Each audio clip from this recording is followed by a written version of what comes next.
Hey everyone, have you ever stopped to think, why do we just use people's names all the time when we talk? It's a funny question, right? Well, today we're going to uncover some really cool, almost magical words that make talking way easier. And we'll do it by following the story of a very curious student named Priya. Ready to see what she discovers? Let's jump in. All right, so here's our friend Priya. She's doing her homework, just like you do. But something's got her thinking. She keeps seeing these little words everywhere. He, she, they. And she's just wondering, why do we even need these? Why can't we just say the person's name? And you know what? That's a really, really good question. So we're going to join her and figure this whole thing out together. Okay, so Priya's decided she's not just going to wonder about it, she's going to become a word detective. Yeah! Her first mission? To look right out her window at everything happening in her neighborhood. Let's see what clues she finds about the words we use for just one person. The first thing she sees is her friend, Rohan. Look at him. He's having fun with a big red balloon. Now, we could say Rohan is playing with a balloon. That works. But wouldn't it be so much faster if we had like a shortcut word for Rohan? And guess what? There is. For a boy like Rohan, we have this amazing shortcut word, he. So instead of saying Rohan has a balloon over and over, we can just say he has a balloon. See? It's shorter, it's quicker, and we still know exactly who we mean. Pretty cool, right? Okay, so Priya's investigation continues. Her eyes wander over to the park. And who does she see? It's her other friend, Tina. Wow, look at her on the swings. She's going so high, it looks like she could touch the clouds. So what's the deal with Tina? What's her shortcut word? So what's that special word we can use for a girl, like Tina? I have a feeling you already know this one. Yep, it's she. So instead of saying Tina is playing, we can make it simpler and say she is playing. So let's get this straight. He is for a boy and she is for a girl. Simple as that. But hold on a second. Priya spots something else. Look. There's a little cat all curled up and sleeping under a bench. Now wait, a cat isn't a boy or a girl, so what word do we use now? Well, for animals or for things, we have another one of these magic words. It's it. So the cat is sleeping turns into it is sleeping. See how that works? Okay, I think Priya is really starting to get this. The clues are all coming together. She's figured out the words for one boy, one girl, and one animal. But what about when you have a whole bunch of people together? What happens then? Well, that's what we're going to dive into right now, in part 2. So her detective eyes go right back to the park. And look, over on the seesaw, there's a whole group of kids laughing and having a great time. Now, there's more than one person here, right? So he isn't going to work and she won't work either. We need a totally new word that can talk about the whole group at once. And that word is they. When you want to talk about a group of other people, you just use the word they. So instead of listing all their names, Priya can just say, they are playing on the seesaw.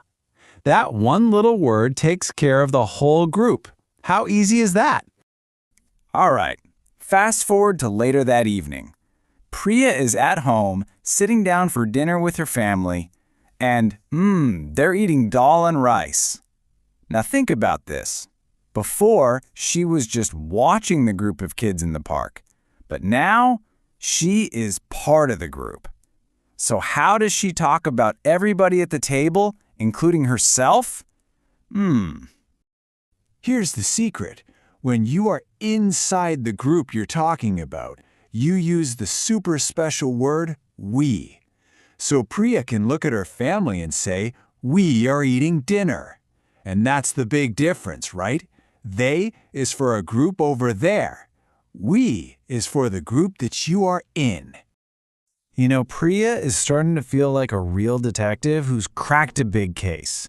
It seems like there's a perfect word for every single situation. So now she wants to zoom out and see the whole picture. Like, who is actually doing the talking? And who are they talking to or talking about? And this right here puts it all together perfectly. Just think about any conversation. It always has three parts. Step one, the speaker. That's the person talking, right? They use words like I when they're alone or we when they're in a group. Step two, the listener. That's the person they're talking to. And for that, we always use the word you. And finally, step three, the others. These are the people you're talking about. And that's where we use he, she, and they. It's like a simple little recipe for every conversation. Wow, Priya is on a roll. She's learning so much today. But then another question pops into her head, a really good one. Can these special words also show that something belongs to someone? You know, like, whose toy is that? Whose book is this? Let's keep investigating. And the answer is yes, absolutely. Check this out. There are actually a couple of ways to say the same thing. You could say, this is my school bag, or you could flip it around and say, the school bag is mine. See? Both sentences mean the exact same thing. The bag belongs to you. And it works for everyone else too. That is her book is the same as the book is hers.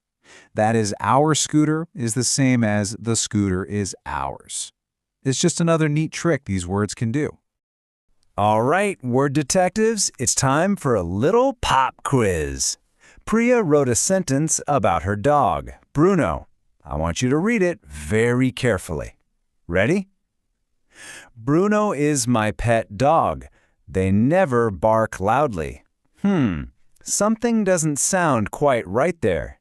Do you see the mistake? Take a second and look closely. Did you get it? I bet you did. The problem is the word they. Remember, they is for a whole group, but Bruno is just one dog. So what should we use instead? Well, since Bruno is a boy, we could say, he never barks loudly. Or, since he's an animal, we could also say, it never barks loudly. Either one works. Fantastic job. And with that, Priya's investigation is complete. Wow. She started with just one simple little question, and look what she discovered. She found out that these little words aren't just words. They're actually like a secret language superpower. And now we can finally give these magic words their real name. Pronouns. That's right, pronouns are your language superpower. They're just these special words that we use instead of names to make everything we say and write way shorter, simpler, and clearer. All those words we found, he, she, it, we, they, mine, ours, they're all part of this superpower team that makes talking a breeze. And you know what the best part is? This isn't just Priya's superpower. It's your superpower too. Seriously, look around your room right now. Can you make up a sentence about your family using we or they? Or what about your toys? Can you talk about them using it? Or maybe say that they are mine? Go ahead, try it out. You're going to see just how powerful these little words really are. They make a huge difference.